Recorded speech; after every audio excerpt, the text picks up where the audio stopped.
In just 12 hours, $297 billion flooded into silver. Not stocks, not crypto, not gold. Silver. The metal that most people completely ignore just saw more money pour in than the entire GDP of some developed countries. And if you missed what happened, you need to understand this right now, because what we're witnessing isn't just a market move. This is a signal, a warning, a crack in the system that nobody's talking about on mainstream news. While you were sleeping, something massive shifted in the global financial landscape. And by the end of this video, you'll understand exactly why some of the smartest investors on the planet are scrambling to position themselves in silver before it's too late. Welcome back to The Silent Collapse, where we uncover the financial earthquakes happening beneath the surface while everyone else is distracted by the noise.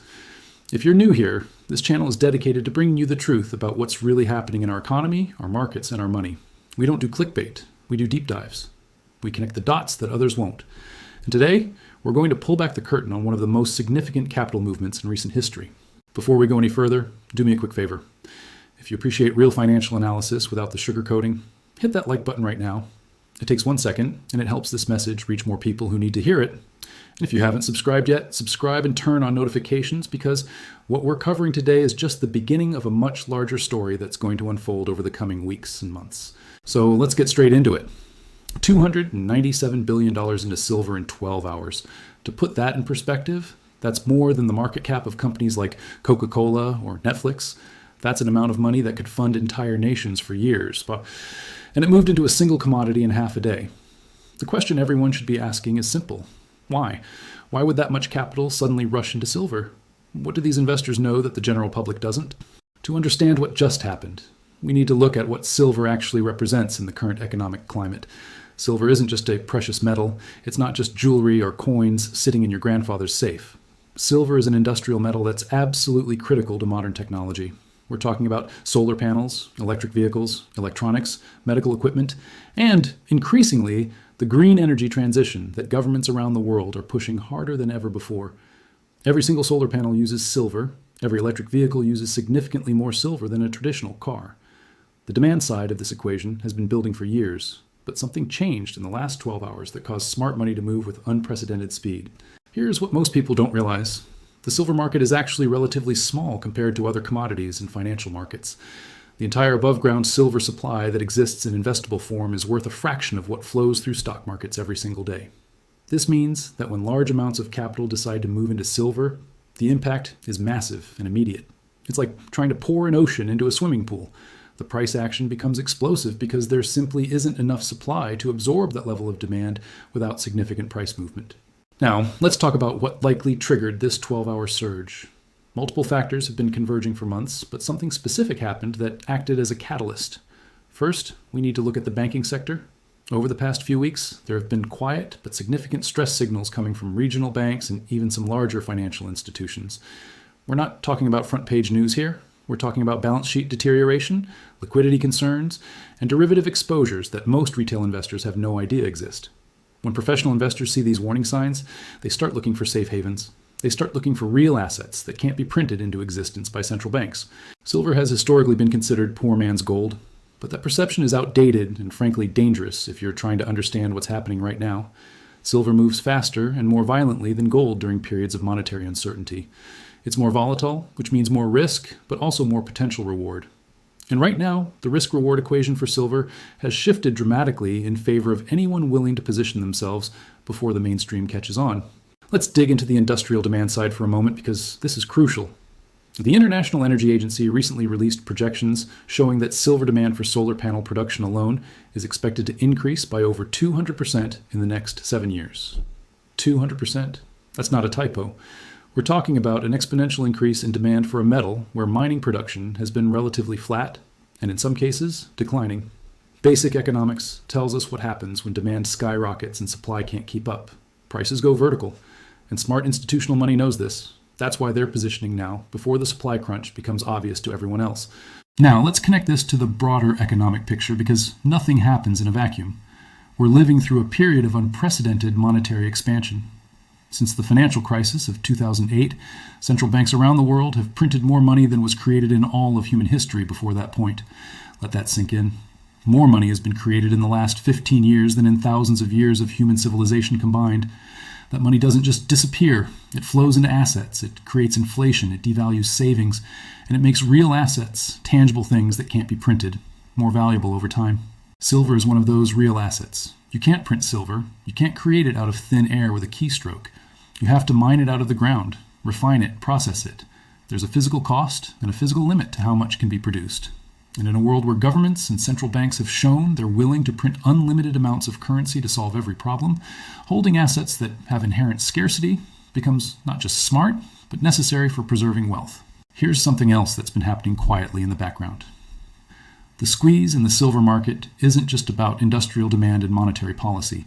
There's also been a growing grassroots movement of retail investors who've been steadily accumulating physical silver for years.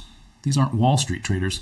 These are regular people who understand that the financial system is fragile, who don't trust the promises of governments and banks, who want to hold something real in their hands. This movement has been slowly draining physical silver from the market, 1 ounce at a time, creating a base of demand that's persistent and growing. When you combine institutional buying with industrial demand, with grassroots accumulation, you get a situation where the available supply of silver is being pulled in multiple directions simultaneously, and markets hate uncertainty about supply. When buyers can't be sure they'll be able to get what they need when they need it, they start buying earlier, buying more, and paying higher prices to secure their position. This is exactly what we're seeing play out right now. Let me share something that might surprise you. The majority of silver that's mined each year doesn't come from primary silver mines. It comes as a byproduct of mining other metals like copper, lead, and zinc. This means that silver production is largely dependent on the economics of these other metals. If copper prices fall and copper mines shut down, silver production falls too, even if silver prices are rising.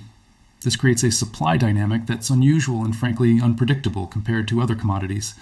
You can't just decide to produce more silver the way you might drill more oil wells. The supply is constrained by factors outside the direct control of silver market dynamics. Right now, we're in a situation where several major mining regions are dealing with production challenges. Political instability, regulatory changes, environmental restrictions, aging mines, and declining ore grades are all contributing to a supply picture that's not as robust as it needs to be to meet surging demand. Smart money sees this. They see the gap between where demand is heading and where supply can realistically go. And that's why they're positioning now, aggressively, with conviction. I want to take a moment here to address something important. This isn't financial advice. I'm not telling you to run out and buy silver.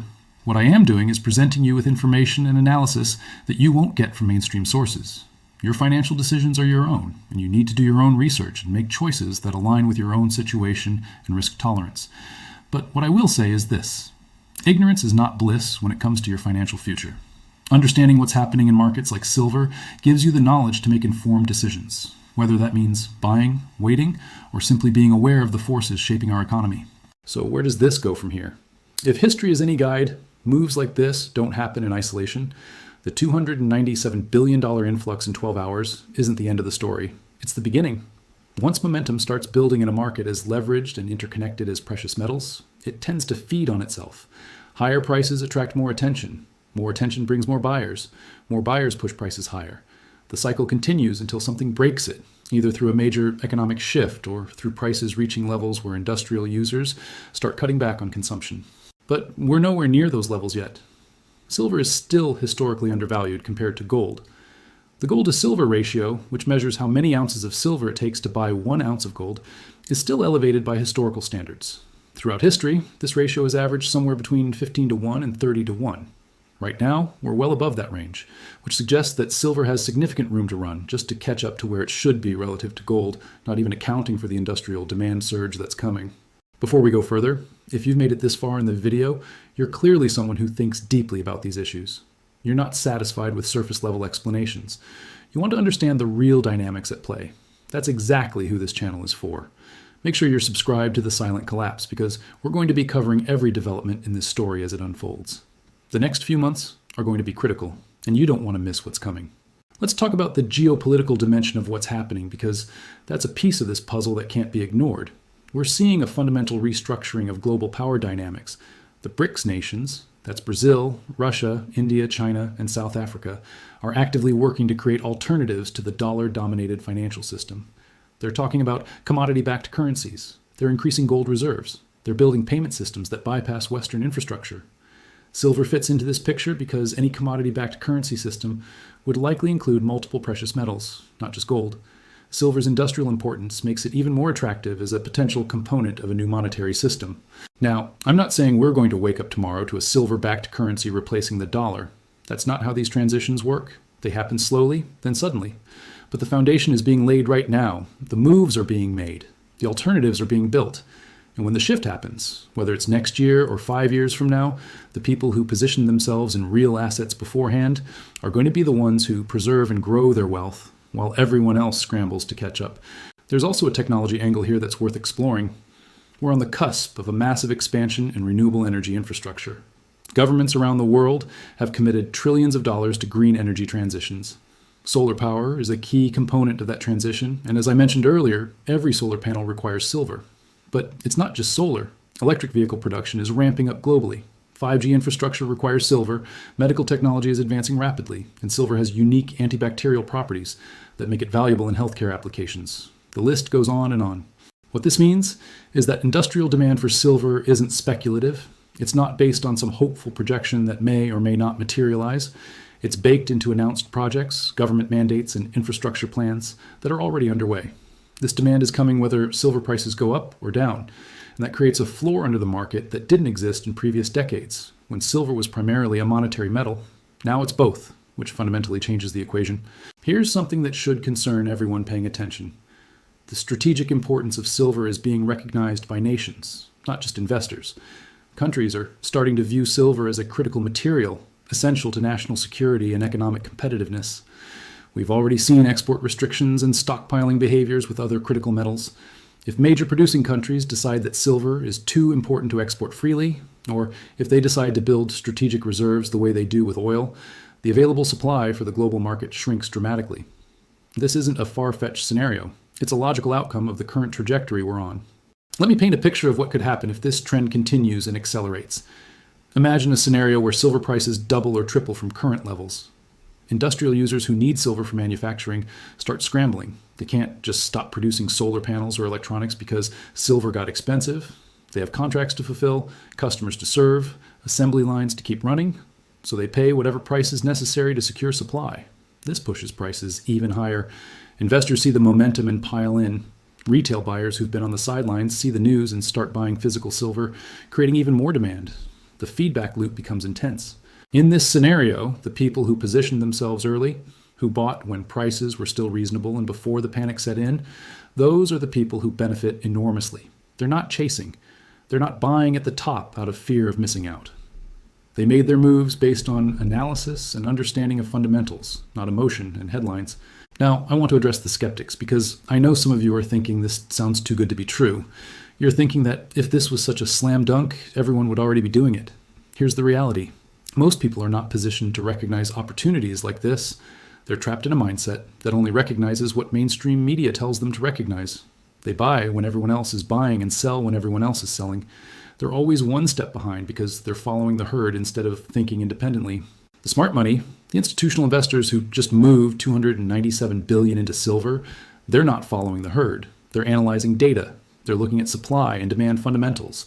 They're making calculated bets based on probabilities and asymmetric risk-reward profiles. They understand that the potential upside in silver at current prices far outweighs the downside risk, especially in an environment where fiat currencies are being debased and industrial demand is surging. Another thing to consider is the derivative exposure in the silver market. Major banks have enormous short positions in silver futures. These positions were established when silver prices were different, when market dynamics were different. If prices move substantially higher, those short positions become massive liabilities. Banks would need to cover, meaning they'd need to buy silver to close out their positions, which would push prices even higher. This is known as a short squeeze, and we've seen it happen in other markets with devastating effect for those caught on the wrong side. The possibility of a short squeeze in silver is real, and it's something that sophisticated investors are absolutely considering when they position themselves in this market. The amount of paper silver that's been sold, the claims on physical metal that exist through various financial instruments, far exceeds the amount of physical silver that's actually available to deliver. This mismatch creates instability, and instability creates opportunity for those who understand what's happening. If you're still watching at this point, I want to thank you. The fact that you've stayed engaged for this long tells me that you're serious about understanding what's really happening in our financial system. This isn't entertainment. This is education. This is the kind of analysis that can change the trajectory of your financial future if you take it seriously and act on it wisely. And I'd love to hear your perspective. Drop a comment right now and let me know. Are you starting to see why silver might be more important than you previously thought? What concerns do you have? What questions are still unanswered for you? Let's talk about timing, because that's what everyone wants to know. When is the right time to make a move in silver? The honest answer is that nobody can time markets perfectly. Nobody. Anyone who tells you they can is lying, but what we can do is identify when the fundamentals are strong, when the risk-reward is favorable, and when momentum is building. All three of those conditions exist right now in silver. The fundamentals are incredibly strong with industrial demand surging and monetary uncertainty high. The risk-reward is favorable with silver, still relatively undervalued. And momentum is clearly building as evidenced by this massive capital influx. Does that mean prices can't go down in the short term? Of course not. Markets fluctuate. There will be pullbacks and consolidations. But the overall trajectory, the big picture trend, that's pointing in one direction. And that direction is higher. The question you need to ask yourself is whether you want to wait for certainty, which usually means waiting until prices have already moved substantially, or whether you're comfortable acting on high probability scenarios before they become obvious to everyone else. History shows us that the biggest gains in any market are made by those who position themselves before the crowd arrives. When everyone knows something is a good investment, it's usually too late to make extraordinary returns. You might still make money, but you won't make the kind of life-changing returns that come from being early. And being early doesn't mean being reckless. It means being informed, being analytical, and being willing to think differently than the majority. The silver story isn't just about one 12-hour period where $297 billion moved into the market. It's about a fundamental shift in how we think about money, value, and the role of precious metals. In a world where fiat currency is being devalued at an unprecedented rate. It's about the intersection of monetary policy, industrial demand, and geopolitical change. It's about recognizing patterns that have played out throughout history and understanding that while circumstances change, human nature and the laws of economics remain constant. As we approach the end of this deep dive, I want to leave you with a few final thoughts. The financial system we've known for the past several decades is changing. The rules are being rewritten. The certainties that previous generations could rely on no longer apply. In this environment, passively accepting what you're told by mainstream sources is a recipe for getting left behind. You need to think critically. You need to do your own research. You need to make decisions based on logic and evidence, not fear and emotion. Silver represents an opportunity, but it also represents a hedge against uncertainty. Even if you're not convinced that prices are going to skyrocket, having some exposure to physical precious metals is a form of insurance. It's a way to protect a portion of your wealth from the risks inherent in a purely fiat-based financial system. It's diversification in its truest form, holding assets that move independently of stocks and bonds, and that have intrinsic value regardless of what any government or central bank decides to do. Before we wrap up, I want to ask you to do two things. First, share this video. If you found this analysis valuable, if it gave you insights you didn't have before, there are others who need to see this too. Share it with friends, family, anyone who cares about understanding what's really happening in our economy. Second, engage with this content, like comment, subscribe. The algorithms that control what content gets seen are driven by engagement. The more you interact with videos like this, the more people will be exposed to this type of analysis instead of the superficial coverage you get from mainstream media. The Silent Collapse is here to give you truth, analysis, and insights that matter. We're not beholden to advertisers or corporate interests. We're here to serve you, the viewer, who wants to understand reality instead of being fed comfortable lies. And this story, this silver story, is far from over. In fact, I'd argue we're just seeing the opening chapter. The moves being made right now are setting the stage for what could be one of the most significant market events of this decade. Watch what happens in the coming weeks and months. Pay attention to physical premiums, monitor industrial demand reports, track what central banks are doing, look at the derivatives market and see if there are signs of stress. All of these data points will tell you whether the thesis presented in this video is playing out or not. And I'll be here, covering every development, connecting every dot, making sure you have the information you need to navigate whatever comes next. The $297 billion that flooded into silver in 12 hours was a message. It was smart money speaking.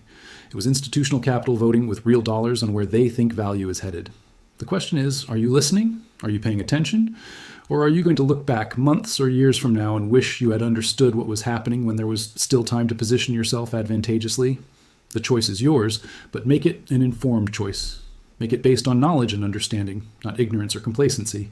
That's what the Silent Collapse is all about. Truth, analysis, empowerment. Thank you for watching, and I'll see you in the next one.